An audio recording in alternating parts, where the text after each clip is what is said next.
서울광역방송센터입니다. 시청자 여러분, 혹시 광주에 세계 최대 규모의 슈퍼컴퓨터가 있는 것 알고 계셨습니까? 여의도 초대석, 오늘은 인공지능 AI와 광주, 나아가 대한민국의 미래 먹거리 얘기 집중적으로 해보겠습니다. 광주 서구갑 더불어민주당 조인철 의원 스튜디오에 나와 있습니다. 의원님 어서 오십시오. 안녕하십니까. 제가 국회 홈페이지, 의원님 소개 홈페이지 보니까는 준비된 민생 예산 전문가 조인철입니다. 이렇게 적으셨던데, 이력을 보니까 고려대 경제학 석사, 영국 버밍엄 대학교 정책학 박사하셨고, 행시 출신으로 기재부 예산실 총사업관리과장 하셨고, 광주광역시 문화경제부시장 지내셨는데, 저희가 이렇게 늦게 모셨을까요? 일단 인사 말씀 한 말씀 듣고 하겠습니다. 시청자 여러분 안녕하십니까. 광주 서구갑 조인철입니다. 아마 민생예산 전문가라고 해놓은 거는 이제 그것 때문에 한 것 같습니다. 제가 이제 공직을 97년부터 시작을 했는데 거의 대부분을 이제 그 기획재정부 재정 파트에 주 근무를 했었습니다. 그러다 보니까 이제 그런 별칭이 생긴 거고, 실제로 이제 문화경제부시장 할 때 국비가 광주 예산 중에 한 2조 정도, 2조 원대였는데 제가 있으면서 한 1조 정도 늘려서 한 3조가 넘게 만든 일도 있고 해서 아마 그런 별칭을 붙인 것 같습니다. 그거는 기재부 후배들 쪼아서 그렇게 하신 건가요? 어떻게 하신 건가요? 기재부 후배들 도움을 안 받았다고 하면 거짓말이겠죠. 야구 좋아하시나요? 의원님 페이스북 보니까 한국 시리즈 관련한 얘기가 엄청 많던데. 네, 우리 기아 타이거즈 같은 경우는 해태 타이거즈 시절부터 보면 광주 시민들의 애환을 같이 온 그런 팀이 아닌가 싶습니다. 그래서 그다음에 이제 작년에는 또 광주 CNB 광주방송이라고 하는 데서 계속 야구 해설을 하는데 그 우리 해태 타이거즈 레전드 감독이신 우리 김상환 감독님 공동 해설도 하는 영광도 얻었었습니다. 그래서 그런 일도 있었고, 그래서 이제 야구에 대해서는 계속 관심이 많은데 실제로 자주 보지는 못하고 있습니다. 근데 사실 뭐 프로야구 구단 중에 다이너스티, 왕조라고 불리는 구단은 사실 타이거즈 하나밖에는 없는 것 같습니다. 그만큼 뭐랄까 그냥 단순한 프로야구 구단 하나 뭐 이런 거는 아닌 것 같다는 느낌도 좀 들고, 그런데 말씀하신 대로 자타공인 예산 전문가이신데 윤석열 대통령 국회 예산안 시정연설 불참, 이거 어떻게 보셨나요? 정말 불통이다라는 생각이 듭니다. 그러니까 현안도 많고 국민들한테 직접 어떤 이야기를 하고 해야 될 이런 중요한 시기에 빠졌다라고 하는 거는 도저히 있을 수 없는 일이고, 또 시정연설 내용 자체만 보더라도 자화자찬으로 그냥 일관한 최악의 연설이었다라는 생각이 듭니다. 근데 뭐 한덕수 총리가 대독한 그 시정 연설 보면은 개혁을 19차례 강조하면서 뭐 절체절명의 과제다, 뭐 어떤 저항이 있어도 개혁 포기 안 한다, 이렇게 얘기를 하는데, 지금 저항이 있어서 개혁을 못 한다고 대통령이 생각을 하시는 것 같네요. 어떻게 보시나요? 그러니까 그런 것들이 그렇습니다. 그러니까 그런 저항이 있거나 하면 설득을 해야 되는 거거든요. 개혁 주체자로서는. 당신이 지금 4대 개혁은 목숨 걸고 반드시 해내겠다라는 이야기를 해오고 있기 때문에 실제로 근데 지금 하나도 추진되는 건 없습니다. 그거는 대국민을 설득하고 이해 당사자를 설득하는 작업들이 계속 이루어져야 되는데 하겠다라는 말만 앞에 구두선처럼 내놓고 있습니다. 그런 것들이 지금 진척이 되지 않는 가장 큰 원인일 거고, 그런 것들이 전반적으로 지지율을 떨어뜨리는, 결국 아무것도 못하는 식물 대통령으로 가는 길목에 있지 않나 생각됩니다. 국회 지금 과방위원이신데 그 의원님 제안으로 이진숙 방통위원장에 대한 감사원 감사 요구안이 의결됐다고 하는데, 이건 뭐 어떤 말씀인가요? 제가 전 공무원 출신이지 않습니까? 그래서 뭐 실제로 과방위 활동을 하거나 국정감사를 하거나 할 때 뭐 소리를 지르거나 하는 것보다는 논리적으로 접근하고 뭐 문제가 있을 때 제시를 하고 대안을 제시하고 이런 식의 이제 국정감사에도 임했었는데 이진숙 방통위원장이 하는 행태는 도저히 묵과할 수는 없는 행태더라고요. 그러니까 이진숙 방통위원장은 지금 탄핵 심판 중이긴 하지만 네. 공무원 신분입니다. 실제로 월급도 한 거의 1,000만 원씩 받고 있는 매월. 아, 탄핵 중이어도 월급은 네, 그렇습니다. 기본급에 해당되는 것을 받고 있기 때문에 네. 공무원입니다. 그럼 공무원이면 정치적 중립을 네. 엄격히 지켜야 되는 건데 실제로 근데 유튜브에 나가가지고 네. 민주당이나 좌파나 뭐 이런 집단들은 우리가 상상할 수 없는 모든 일을 할 수 있는 집단이다라는 그런 취지의 발언도 하는가 하면 응급실 뺑뺑이는 가짜 뉴스다. 다 드러나 있는 상황을 그런 식으로 이제 매도해서 마치 자기가 극우 유튜버, 극우 뭐 여전사 네. 이거에 뭐 같이 이렇게 건배도 하고 그렇더라고요. 이건 있을 수 없는 공무원의 행태인 거죠. 그래서 이거는 좀 진지하게 네. 감사원 차원에서 공무원의 직무 감찰을 좀 해보면 좋겠다. 이런 취지에서 네. 감사원 감사 요구를 한 겁니다. 만약에 감사원이 감사를 하게 되면은 뭐 어떤 조치 같은 거를 취할 수가 있나요? 예, 조치를 충분히 취할 수 있고 네. 엄격하게 하면 그걸 저희한테 이제 3개월 내에 감사하게 되면 보고를 하게 돼 있습니다. 그때 또 보고 저희가 감사에 대응을 하고 이진숙 위원장에 대한 대응을 또 할 생각입니다. 개인적으로는 직접 보시니까 어떻던가요? 이진숙 방통위원장 뭐 청문회 같은 데서? 굉장히 그 자기 중심적이라고 해야 될까요? 그러니까 뭐 우리 존경하는 정동영 의원의 네. 어떻게 보면 개인적으로 보면 언론사 후배이기도 한데 네. 자기가 알던 이진숙과 지금의 이진숙은 완전 다르다라고 말씀하실 정도로 국민 눈높이에서는 도저히 맞지 않는 그런 분으로 저는 봤습니다. 우리가 흔히 괄목 상대라고 군자는 사흘만 안 보면 눈을 비비고 다시 봐야 할 정도로 많이 바뀔 수도 있다고 하는데 방향의 문제인 것 같다는 생각도 약간 듭니다. 네, 자기 폭의 문제가 아니라 자기 어떤 성취욕이 있는 것 같습니다.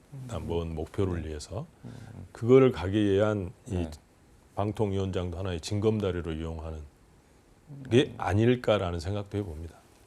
방통위원장 말고 뭘 더 할 수가 있나요? 근데 뭐 이진숙 위원장. 선거직에 뭐 아, 나올 수도 있고 네. 여러 가지 길들은 있는 것 같습니다. 근데 의원님 그 예산이나 뭐 정책 관련한 이력이나 경력 보면은 국회 기재위 뭐 예산소위 이런 데가 딱일 것 같은데 과학기술정보방송통신위원회 어떻게 보면 처음 접하는 부분일 것 같다는 생각도 드는데 뭐 지원하신 이유가 있을 것 같은데 어떤 걸까요? 사실 뭐 그 상임위 배정하는 과정에서 네. 원내 지도부에서는 사실 국토위 가라. 그러니까 국토위는 네. 모든 의원들의 선망 1순위. 노망 1순위. 네. 네. 근데 거기를 가라라고 했는데 그거를 뿌리치고 아니다 나는 과방위 가겠다라고 네. 이야기를 해서 실제로 우리 과방위 의원들한테도 제가 그런 이야기하면 안 믿더라고요. 사실 그랬다라고 했는데 근데 이제 원내대표가 같이 식사하면서 사실 그랬다라고 하니까 이제 믿습니다. 그래서 이제 과방위를 간 이유는 딱 하나입니다. 광주는 지금 AI 중심 도시를 표방하고 있고 네. 그거를 정착시켜서 광주가 한 단계 업그레이드 될 절호의 찬스이기 때문에 그 AI를 집중적으로 광주에 육성해서 어떤 네. 지역 균형 발전도 이룰 수 있는 그런 기회를 만들겠다라는 차원에서 과방위를 선택한 겁니다.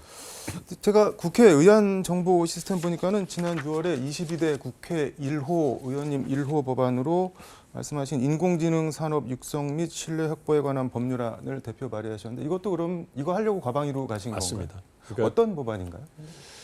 그러니까 지금 인공지능을 빨리 인공지능 산업을 발전시켜야 된다라고 하는 거는 전 세계적으로 모든 트렌드입니다. 트렌드고 그거에 뒤처지면 네. 경제가 이제 뒤처지는 이런 상황이 왔기 때문에 네. 그걸 발전을 시켜야 됩니다. 근데 이제 거기에 대한 어떤 가이드라인도 없고 지원한 근거도 없는 그런 게 없나요, 지금? 예, 지금 없습니다. 그래서 인공지능 산업을 어떻게 육성을 하고 네. 진흥을 할 건지에 대한 종합적인 것들이 없기 때문에 그 기본 법을 만드는 겁니다. 어떻게 보면 AI 관련, AI 산업 관련한 기본법이라고 보시면 됩니다. 근데 광주 인구 순 유출이 전국 17개 광역지자체 가운데 제일 많나요, 지금? 예, 예. 그 왜 그런 건가요? 저는 이제 그 부분에 대해서 많은 생각을 해봤습니다. 사실 부시장 시절에도 네. 왜 빠져나갈까라고 하는 거는 딱 돈입니다. 돈. 먹고 살기 힘들다. 돈벌이가 없다. 너무 직설적으로 말씀하시죠. 직설적으로 말씀드리면 그래서 전부 이제 청년들 빠져나가는 인구의 한 70% 가까이가 청년들이거든요. 2030. 빠져나가 어디로 뭐 다 수도권으로 가는 건가요? 수도권으로 대부분이 대부분 이제 수도권인데 네. 그 청년들이 왜 수도권으로 오겠습니까? 물론 이제 청년들이라고 하는 게 네. 대도시를 선망하기도 하지만 네. 실제로 자기가 먹고 살고 미래를 비전을 만들고 할 수 있는 어떤 일자리들이 흔치 않다는 겁니다. 광주에는. 그럼 지금 발의하신 예. 그 AI 기본법과 광주에서 일자리 창출, 돈줄을 만들어내는 거 이게 어떻게 연결이 되는 건가요? 저희가 이제 부시장 시절에 했던 네. 게 AI 중심 도시 한다라고 하면서 그 북구 천단지구에 네. 거기에 인프라를 일단 구축을 거의 했습니다. 네. 그러니까 AI 데이터 센터가 지금 형성이 돼 있고요. 네. 거기에 AI 데이터 센터라고 하는 그냥 데이터 저장하는 곳이 아니고 거기에는 GPU 기반, 그러니까 GPU 기반이라고는 잘 모르실 텐데 요즘 그 AI는 대부분 그 그래픽을 인식하게 돼 있습니다. 사진. 네. 사진을 주로 인식하지 숫자 계산하는 것보다는 그래서 그 그래픽 기반의 네. CPU라고 보시면 됩니다. 그거를 네. 기반으로 한 컴퓨팅 시스템이 거기에 구축이 되어 있습니다. 그거는 아마 북구예요. 예, 네. 저희가 보면 한 세계 한 20위권 안에는 들어가는 초대형 슈퍼컴이라고 보시면 되는데 그게 구축이 되어 있고 시뮬레이션 시스템도 들어가 있고요. 네. 그 시스템, 그 시스템을 이용하기 위해서 우리 광주에 지금 자리 잡은 네. 기업들이 한 300여 개 가까이 와 있습니다. 조그마한 그 기업들이. 컴퓨터 하나 보고 와 있는 예. 기업들이요? 네. 그러니까 그 컴퓨터 GPU 기반의 그 컴퓨터를 쓰기 위한 게 네. 조그마한 기업들은 상당한 부담입니다.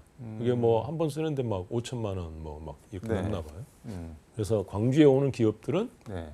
무료로 쓸 수 있게 해주겠다라는 이제 옵션을 저희가 제시했기 때문에 근데 그 말씀하신 컴퓨터가 민간 거 아닌가요? 무료로 쓰게 할 수가 있는 건가요?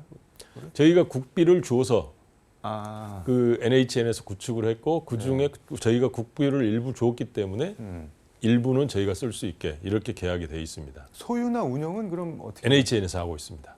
NHN. NHN. 아, 네이버. 네. 네네. 아, 네. NHN에서 하고 있고 거기에서 이제 그렇게 구축을 했는데 네. 더 나아가기 위해서는 이런 실증을 해봐야 되는 거거든.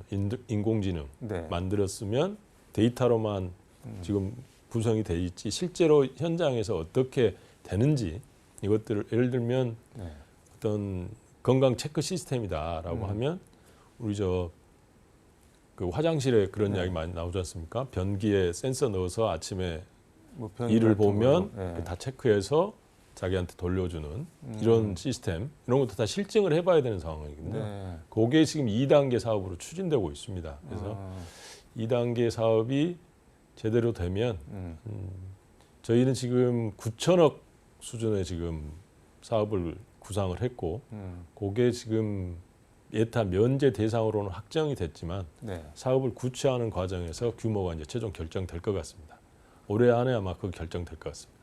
근데 컴퓨터 그게 뭐 엄청 대단해 보이긴 한데 그거 하나 가지고 광주를 AI 도시로 만들 수가 있는 건가요? 그래서 2단계를 지금 하고 있는 겁니다. 그럼 이 2단계는 실증 다시 도시. 어떤 건지 좀 설명을 아까 말씀드렸듯이 그런 실증을 직접 할 수 있도록 광주 전체에서 그러니까 뭔가 숙주 비슷한 네. 거를 가지고 그거를 실제로 네. 활용할 수 있는 것들을 더 이제 계속 그렇습니다. 확산해 나가겠다는. 그게 한 지금 9천억으로 계획이 되어 있기 때문에 네. 최종으로는 지금 얼마나 규모가 잡힐지는 모르겠지만 예비 타당성 조사 면제는 이미 확정이 돼 있고 그거를 이제 규모만 지금 관계 부처들하고 협의하고 있습니다. 예타 면제도 기획재정부 후배들 또 이용하신 건가요? 예, 그럴 수도 지금 뭐 계속 다 이야기하고 있는 거죠. 근데 보니까는 카이스트나 뭐 울산 과학기술원은 여기는 이제 산업형 석사라고 해서 이제 현장이랑 이렇게 연계하는 게 있는데 지금 광주 과학기술원은 그게 없었는데 그 뭐 관련 법안을 발의를 해서 통과를 시키셨나요? 네네, 통과가 됐습니다.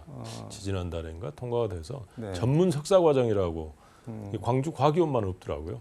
왜 광주 과학기술원 없었나요? 그래서 광주 과학위원이 지금까지 노초와 그러니까 지역의 어떤 봉사한다든지 이런 것들이 놓쳐왔던 부분일 수 있고요. 네. 지역하고의 어떤 교감이 네. 덜 이루어졌지 않았나 싶기도 합니다. 그 되면은 근데 뭐가 좋은 건가요? 전문 석사. 그러니까 우리 이제 일하면서 어. 공부할 수 있는 거죠. 지금은 아. 그 전문 석사가 아니고 대부분 공부하는 그런 석사들만 있지 않습니까? 그 계속 공부하는. 근데 지금은 이제 전문 석사 과정에 오면 일하면서도 석사를 할 수 있는 그런 과정이 생기는 겁니다. 그 현장에서 필요한 지식이나 네. 뭐 세계적인 트렌드 이런 거를 그때그때 흡수를 할 수 있다는 그렇습니다. 말씀인가요? 예. 그거를 왜 그전에는 안 했는지를 모르겠네요. 글쎄 말입니다. 시간이 다 돼서 법안 얘기 하나만 더 하면 네. 그 술이나 약물에 취해 범죄를 저지른 사람들 뭐 이른바 심신미약, 심신상실해서 뭐 감경을 법원에서 네. 해주는 게 있는데 그거 못하게 하는 법안을 발의를 하셨던데 이거는 뭐 이렇게 관심을 갖게 된 이유 같은 게 혹시 있을까요? 아, 혹시 조두순 사건 아십니까? 네.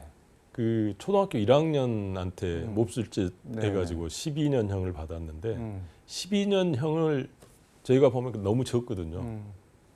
근데 왜 그랬냐면 네. 자기가 술이 취해서 네. 그랬다라는 겁니다. 그래서 우리 지금 형법 원칙은 네.